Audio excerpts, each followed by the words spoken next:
Faites rayonner la foi sur le continent numérique. Ensemble, recueillons plus de 200 000 $ en 2012.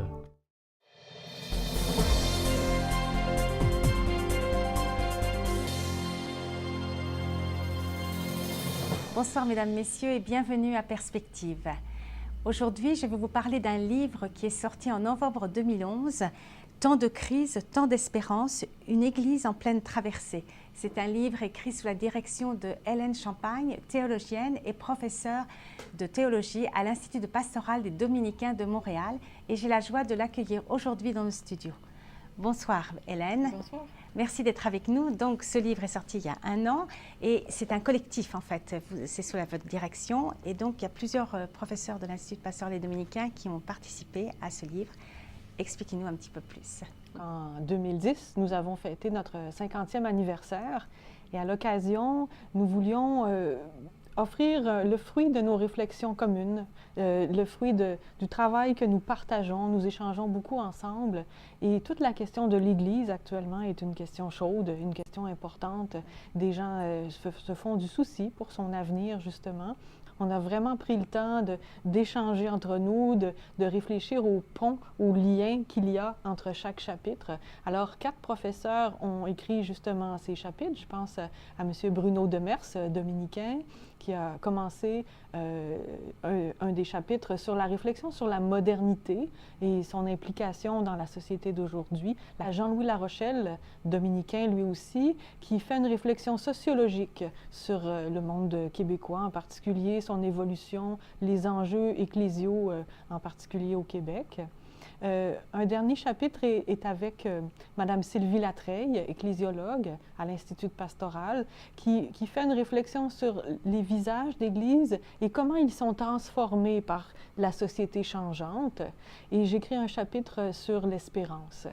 Le livre est complété aussi par des poèmes, des méditations psalmiques, on pourrait dire, écrits par Francine Robert, qui est aussi professeure à l'Institut, spécialement en pastoral biblique, on pourrait dire, toute la question de la Bible. Donc il y a un côté aussi un petit peu poétique. Tout à fait, tout à fait.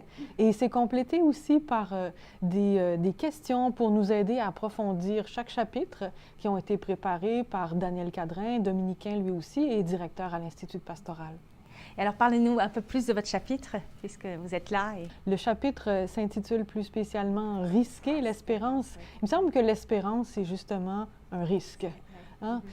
Il y a des gens qui disent on ne peut pas commander l'espérance, mais en même temps, je crois qu'il faut le cultiver.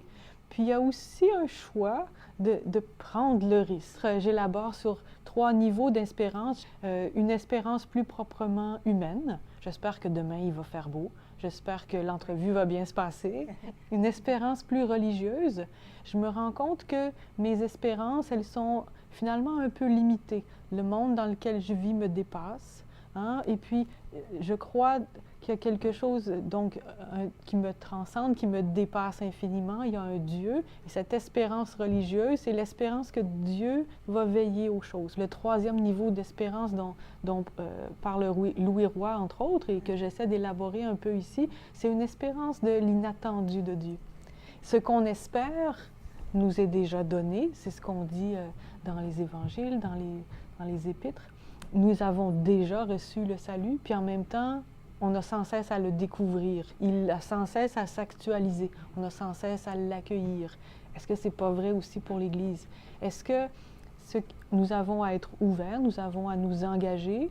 Et ce qui s'en vient de l'Église, c'est nous nous engageons pleinement selon nos dons, nos valeurs, selon le dialogue possible et nécessaire. Ce qui s'en vient, est-ce qu'il ne serait pas de l'inattendu de Dieu aussi? C'est un livre plein d'espérance, puis aussi un livre qui nous permet de penser que, ben oui, c'est pas terminé, quoi. Il y a Justement. beaucoup de choses d'ouvert, comme vous dites, l'inattendu, imprévisible. Ça fait partie de la vie, quoi. Ça reste un mystère.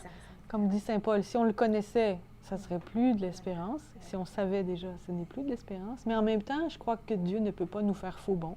L'Esprit est présent, il faut nous y rendre attentifs. Ben, merci beaucoup. C'est un livre à lire, un livre qui donne de l'espérance et qui donne de l'espérance ensemble en Église. Justement. Voilà, c'est ensemble qu'on y arrive. Merci à vous. Merci bien. Merci d'avoir été des nôtres.